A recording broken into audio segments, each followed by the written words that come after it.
Nah, maka di sini apa yang menjadi dasar bahwa apabila terluput bagi kita 2 rakaat fajar disunatkan mengqadanya.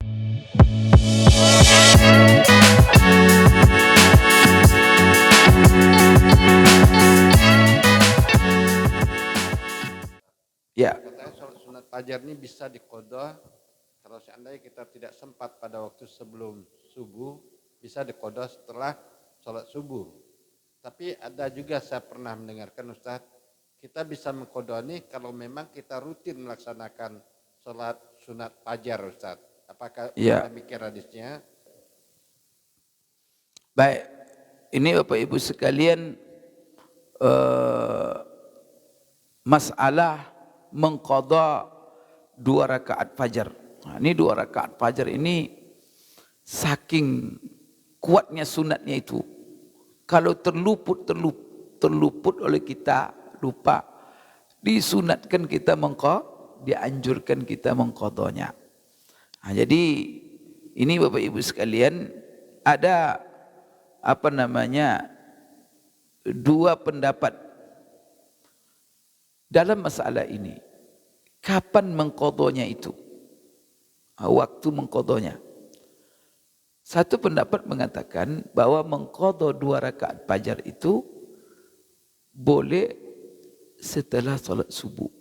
Jadi setelah sholat subuh langsung dia berdiri 2 rakaat. Maka 2 rakaat sholat fajar.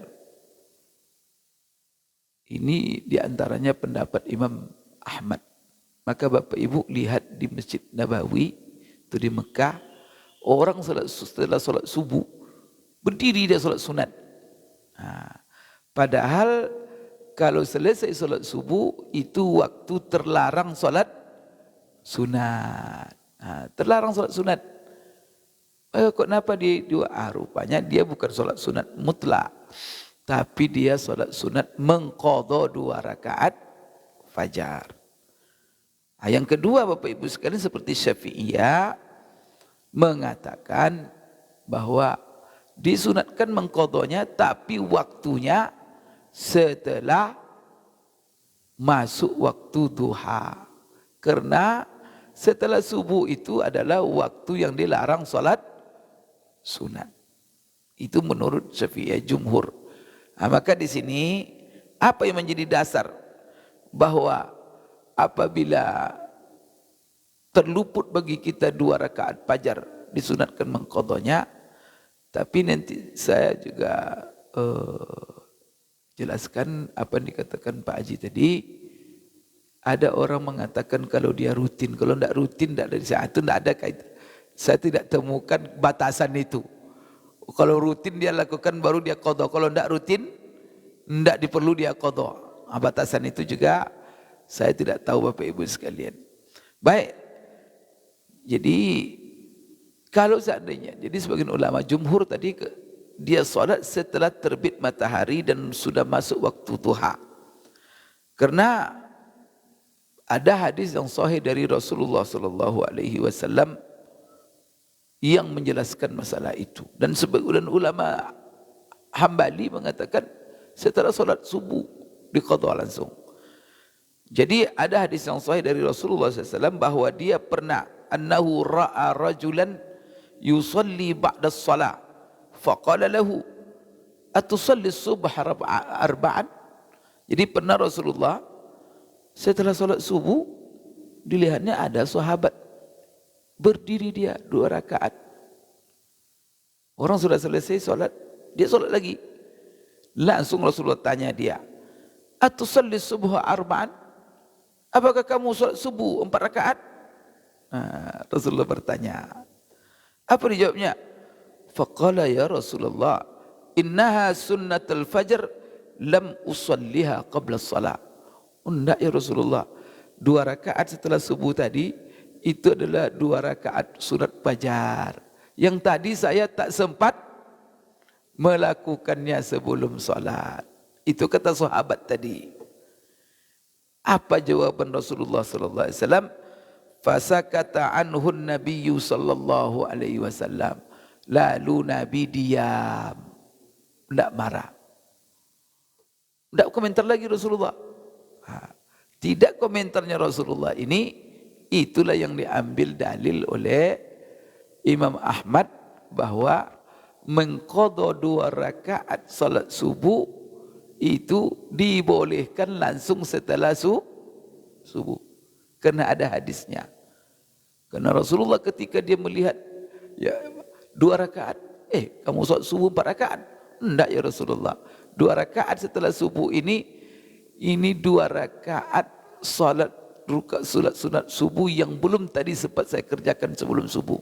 Fasa kata, maka Nabi diam. Bapak Ibu sekalian. Oleh karena itu ini menunjukkan bahwa pertama boleh mengqadha 2 rakaat salat fajar.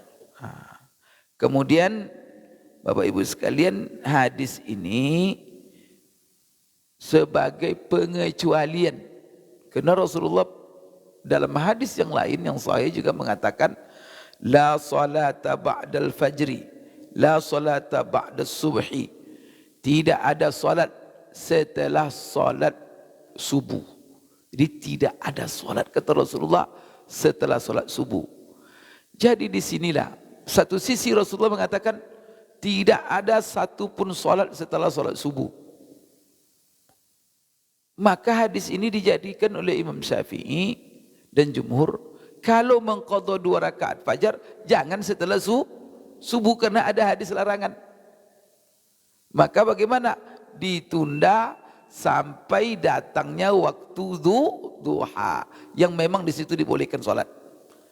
Maka dalam hadis ini la salata itu menafikan secara umum, tak boleh salat apa saja setelah subuh. Ini pegangan Imam Syafi'i. Sedang Imam Ahmad memang ada hadis ini. Tapi hadis Rasulullah diam tadi itu menjadi pengecuali. Berarti apa? Jadi Imam Ahmad menangkap memang ada hadis tidak boleh solat apa saja setelah subuh. Kecuali kalau dia mengqadha 2 rakaat fajar. Kenapa? Karena Rasulullah pernah melihat seseorang solat 2 rakaat fajar, lalu dia bilang, apa ini? Ya, qadha ya Rasulullah. Lalu Rasulullah diam. Diamnya Rasulullah itu pengecualian. Jadi di sini Imam Syafi'i tetap enggak. Ya dia bukan penyebab, karena apa namanya? Kalau qadha itu waktunya lapang. Enggak harus dia setelah subuh. Jadi satu sisi yang namanya qadha itu kan membayar utang itu. Di satu sisi qadha itu lapang waktunya, di satu sisi ada larangan tak boleh salat subuh sama sekali.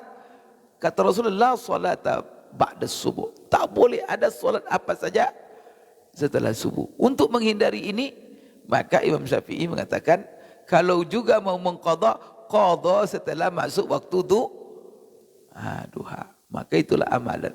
Kalau di Mekah Pak, Hambali mazhabnya, maka kita lihat selesai mereka salam, mereka berdiri. Itu namanya perbedaan pendapat ya Pak ya. Jadi itu dalam masalah mengqadha. Jadi kalau seandainya kita maka kalau dalam hadis ini kalau kita ada umpamanya yang ingin mengqadha 2 rakaat setelah subuh, langsung setelah subuh, kalau di Indonesia jangan dibuat karena nanti akan menjadi heboh. Karena mazhab Syafi'i memang begitu. Kamu ni apa yang kamu buat ini?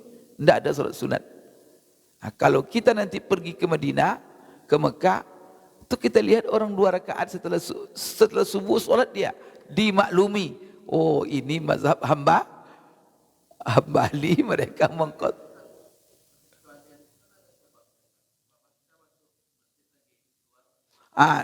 Tidak kecuali kita solat yang ada sebab. Kalau sebab itu namanya masuk masjid kena tahiyat, atau solat jenazah, atau solat safar bisa juga. Artinya ada sebab-sebab khusus. Kalau sebab-sebab khusus dalam mazhab Syafi'i tak ada halangan. Itu betul. Cuma dalam masalah mengqadha ini dia nak masuk dalam masalah sebab. Karena sebab itu dihadirkan setelah ada sebab. Kalau qadha ini waktunya lapang. Sekarang waktunya lapang, setelah subuh langsung ada hadis melarang la salata. Tapi satu sisi dilakukan oleh Hambali karena ada pengecualian. Jadi gitu aja. Saya kira itu Bapak Ibu sekalian.